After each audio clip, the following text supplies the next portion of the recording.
Today on CityCast DC, DC gets a bad rap in a lot of ways. People say that we're not fashionable or that we're careerist snobs.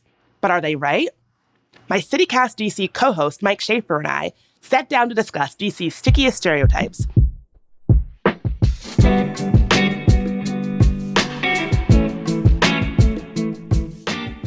Today's Monday, August 14th. I'm Bridget Todd, and here's what DC is talking about.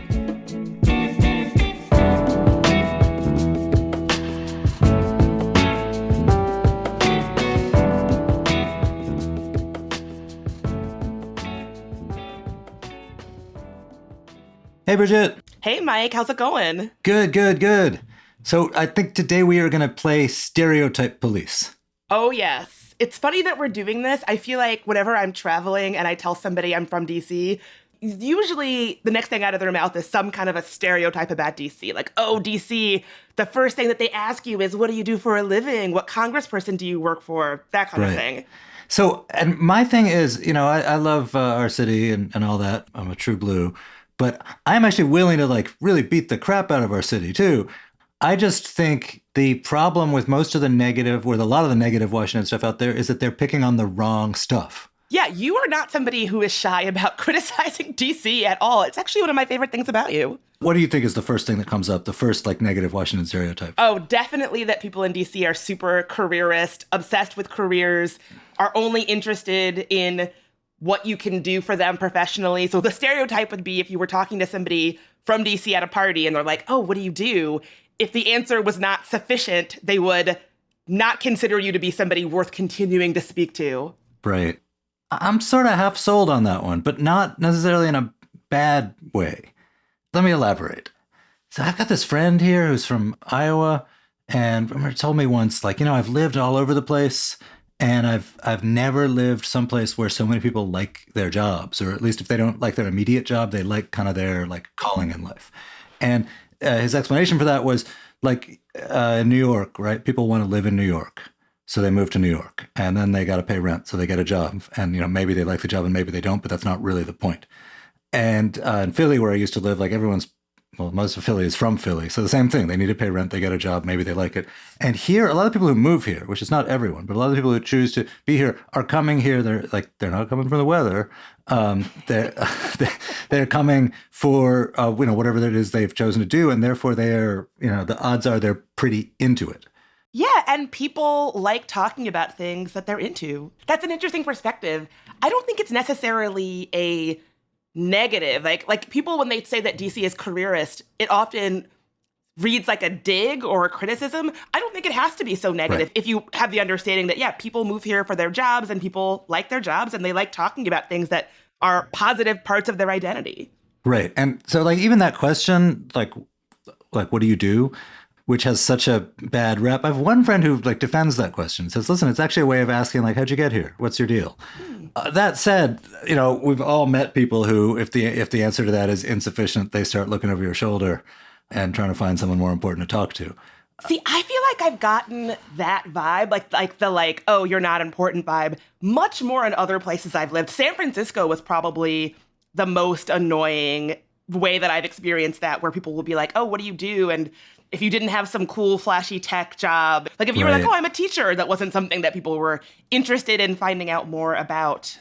I guess in any place where there's one scene that is the focus of the place, whether it's tech or Hollywood or whatever, there is going to be some kind of pecking order of importance. I find that, people who work, exclusively on issues of the nation or the world or something, they're often also fascinated with the idea of civilians.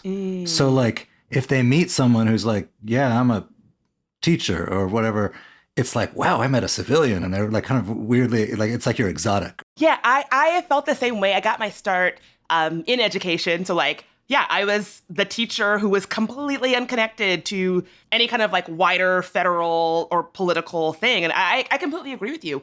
One question I have for you is, I've noticed people saying that they should change up the "what do you do" question when you meet somebody. Have you ever switched it up? Do you ask people? Oh, I don't ask it because people, I'm curious about it, but people assume you're a cretin if you say it. So I think you kind of can't. Yeah, I I try to ask, you know, how do you fill your time? Or like, what are you into? Right. If you ask, what are you into to somebody when you first meet them, you could get a wide variety of answers. People don't just automatically say like, oh, I'm into insert job here. So I feel like that gives me a better read into people, because a lot of people have a job, but their passion is something else, right? Maybe you have a 9 to 5, but what you really do is something totally different. Right. Like if you asked me that question, I would answer S&M. Yeah, people. Kidding. It gives you a much better view into what people are really about. I'll put it that way.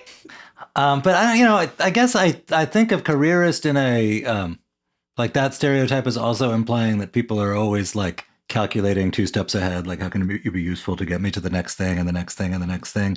And there's plenty of people like that here. I assume there's, sort of wherever like overeducated members of the American meritocracy gather, there's a bit of that. It does fly a little in the face of the stereotype of a bunch of like bureaucratic time servers, which is another Washington stereotype, because if you are someone who's like going to devote your career to ascending the Commerce Department bureaucracy, sucking up to randos with influence is supposed to not matter that much. Oh my God, that's such a good point, that like it kind of can't be both, right? Are we shallow careerist strivers, or are we boring ass bureaucrat desk jockeys? Like both can't be true, but yet both are the stereotypes when you think about careerist DC stereotypes. What a good point. Right. Well, I mean, it's a large region. It contains multitudes. We are vast. One of the ones you mentioned, to go on to a second stereotype that I would like to hear your assessment of, is people in Washington dress badly. Oh my God. Okay, so this is the one I brought to the table because I think of myself as somebody who has I guess I'll say flashy / distinct personal style. And I think that DC is sort of known for kind of J. Crew, kind of related to being careerist. I think that people think of DC as not a stylish city, but I actually don't agree. I think that we are perhaps not stylish when you compare it to cities like New York or Brooklyn or LA. I think that there are people there who have a much more pronounced personal style.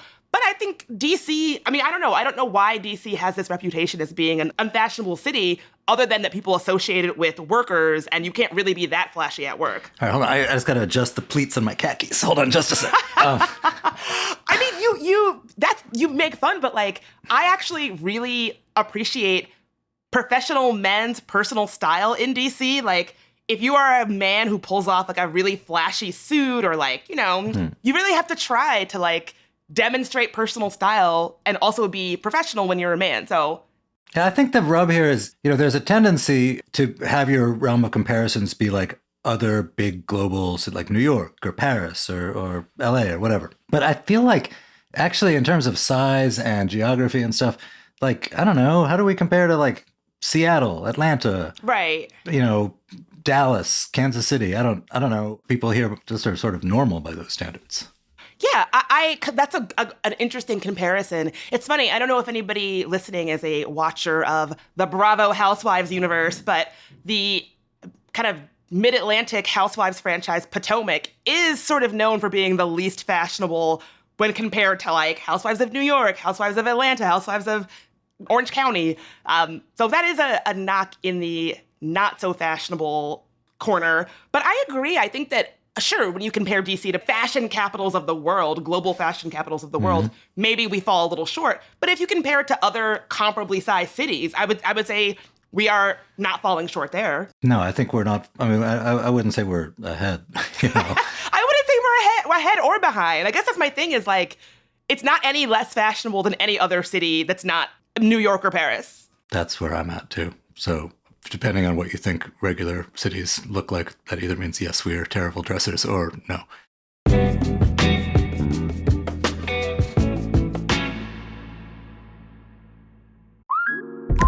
Between the kids being home and hosting, everything in our house gets used up in summer. With Instacart, I can save money by stocking up on all my favorite summer brands. I save time by getting everything delivered in as fast as an hour. And I save myself a sink full of dirty dishes by stocking up on paper plates for the annual summer cookout. Save more on summer essentials? Spend more time enjoying summer. Add summer to cart. Download the app to get free delivery on your first 3 orders. Offer valid for a limited time. Minimum $10 per order. Additional terms apply. The other one you mentioned that I thought was really interesting was this knock on Washington of, I don't know how you put it, like we're all normies, so there's no creatives here. There's no weirdos. Yeah. I mean, I have been a creative type for most of my professional career. And so I up and moved to Brooklyn a few years ago thinking that it would be a much more, a city that was much more accommodating of creatives, right? And not even just creatives, but weirdos, for lack of a better word. Weirdos have always been my people. I think there's a misconception about DC that those people are not in DC in mass. And when I moved to Brooklyn, I actually found that every city has their normies. I don't think that DC has any more normies than any other city. But that when I moved back to DC, I really, really appreciated DC's creative culture, all the different people in DC who are involved in the arts, which is, I think, doesn't get enough shine. And just that DC, there are plenty of weirdos, offbeat types here doing their thing. I think there's a misconception that DC is not a freaky city. And I mean that, I don't mean that as a pejorative. I mean, those are my people, the freaks and weirdos. And we're here in DC. When I was in the 90s, right, I got out of college, and it was kind of possible then, given the rents and stuff, for you to live a life of being semi-employed. You didn't get to live a fat life or anything, but you could pay rent. And so there was a class of people, including people I was friends with, who were musicians and so on, and they didn't really care much about their careers. The careers in the sense of the thing they did from 9 to 5 to make money, but were able to have space for their true calling, their true outlet. I think in Washington, but also in New York, and also in other sort of successful American metropolises, it's just much, much, much, much, much harder to afford that deal, to afford a deal where the thing you do for money is not the thing that is the true outlet of your creativity that you're also able to spend a lot of time on. Absolutely. And I think that's one of my big issues with urban living sometimes is those are the people that make cities fun to show up to. That's why people want to live in cities is because of the labor and talent and creativity of people who can be only semi-employed or underemployed and spend their time creating things that people want to show up for. And so I think that cities should be intentionally accommodating of that reality. I think that that's why people like cities. And I guess I would consider myself part of DC's DIY scene. I think that's one of the reasons why those scenes have moved, I don't know how to put it, can sometimes be a little bit unsafe because it's hard to find actual above board spaces to have a party, to have an event, to have a pop-up, to have an art show, to have your band to play. You have to do it in somebody's janky garage, which might not be up to code because of that. And so I think I want these things in my city, but cities thrive on these things, and it should behoove us all to make sure that folks have space to do them that are safe and that are not going to be janky as hell or dangerous. Right. We lived in Philadelphia for a few years and moved back to DC in 2010. And I would say that the circle of people I ran with in Philly included working artists and stuff in a way that it no longer does in DC. There's all kinds of other things in my life have changed. I have kids, whatever. Now it's different. I will say Washington attracts a lot of overeducated people. And where that happens, you also wind up attracting sort of creatives. So it's not true that there are none here. It's weird. It's harder to pull that off now than it was back when Washington got the stereotype of a uncreative place. Yeah. Yeah, and it's funny. I remember watching, this is going to really date me, but do you remember that show on HBO, Real Sex? I remember watching an episode of Real Sex it must have been from 1996, and they were showcasing a kink sex party at Chief Ike's. And I was like, oh my God, Ew.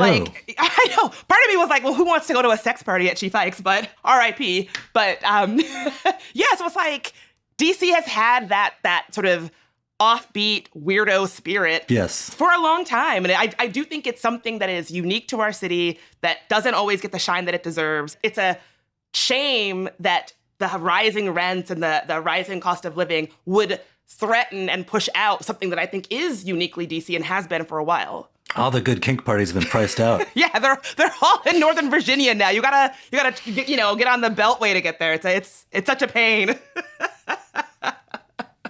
They're wild out there. Well, that seems like a solid note to end on. I'll see you at the next one. The next kink party? I'll be the one in the lanyard. That's so good.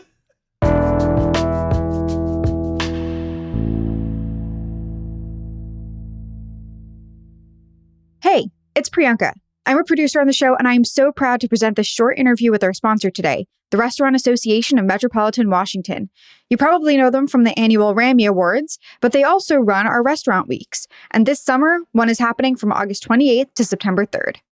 Sean Townsend, you're the president and CEO of the Restaurant Association of Metropolitan Washington. We are so excited to have you here, and I am so excited for Summer Restaurant Week as well. Can you tell me a little bit about what is special about this year's promotions? First, thank you for having me. This partnership would not be possible without our partners at Events DC, Open Table, Pepco, NBC Washington. We're excited about these partnerships because it allows us an opportunity to promote new restaurants. We have some new participants this year, Duke's Grocery and Navy Yard. We have a new Mi Vida downtown that's participating. So these partners allow us to go out and recruit and help restaurants curate their menus for the first time. Some members are used to Restaurant Week being a little earlier in the month of August, but we wanted to give it a try this year and partner with the DC Jazz Festival. You might go in somewhere and you might see a curated menu that is created around jazz. And so restaurants have the flexibility to do that. And I mean, this is a great opportunity for restaurants who are partners of the Jazz Festival, but not necessarily members of the association, to cross-collaborate also this year for the first time, which is just as exciting. We are partnering with Metropolitan Washington Airports Authority to do Restaurant Week as well. So when you are leaving DC or arriving to DC and or Dulles, our restaurants in the airports will be a part of Restaurant Week. So that's Chef Jeff's, District Chop House, El Centro, Carrabba's, Legal Seafoods. These are all restaurants that'll be participating in Restaurant Week, and they're at the airport. It's crazy. I've never would have thought, but it's I'm excited about it. I'm looking forward to seeing, how it turns out. Oh, for sure. Nothing like a prefix menu to welcome you back home. I know, right? Yeah. And that is exactly what it is, right? It's all prefix menus at these restaurants if they're participating with Summer Restaurant Week? Yep. Whether it's brunch or lunch for $25 a person or dinner for $40 or $55 per person. So, and this is on-premise dining. I love to see folks go to new restaurant for the first time during Restaurant Week, and then they end up going back multiple times because it's something new. DC has a very diverse culinary experience in the region. And it is a great time for people to explore. Yeah, absolutely. Like I said, I love Restaurant Week, and it's because I tend to always explore and try new places through this festival. But I also have to say, it can be a little bit overwhelming. Like there's so many menus to check out, so many options to look through. How do you recommend people pick the best deals for them? Get on the website, rwdmv.com. and just start filtering through. You can search by neighborhood. You can search by zip code. You can search by cuisine. Take a look at the menus that are posted. Is there any restaurant menu that you're especially excited about? I'm excited about all of them. I'm excited about all of them. But I mean, I'm trying to figure out what's going to be my plan for the airport dining experience. I think I'm going to try to figure out a flight to leave on that weekend before Restaurant Week is over so that I can say I dined at the airport for Restaurant Week. Yeah, that's true. That is Labor Day weekend, so it's a good time for a flight. Yeah. So I'm looking forward to it. Thank you so much for being here, Sean. Thank you for having me. Once again, if you want to learn more or check out some of the menus to try this Summer Restaurant Week, go to rwdmv.com. Once again, that's rwdmv.com. See you there.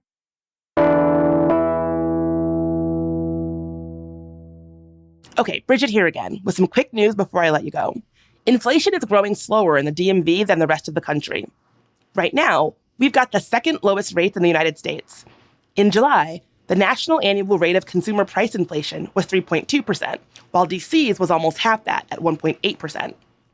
Metro train operators working split shifts are going to have to start undergoing sobriety checks from now on. Metro updated its drug and alcohol policy after an operator fell asleep at the engine last year, stranding passengers for 40 minutes. And if you've got a sketchy-looking email from Grubhub with a $5 to $10 check enclosed, don't worry, it's real. Grubhub just sent out $2.7 million to DC consumers as part of a recent lawsuit settlement. Last March, Attorney General Carl A. Racine sued the company for charging consumers hidden fees and using deceptive marketing. Now, we're getting that money back via a third-party distributor.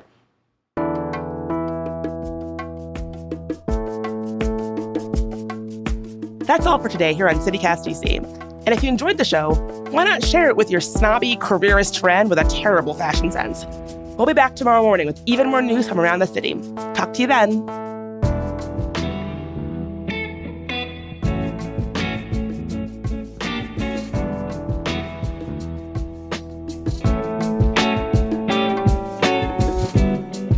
We were joking about kink parties. I'll see you at the next orgy.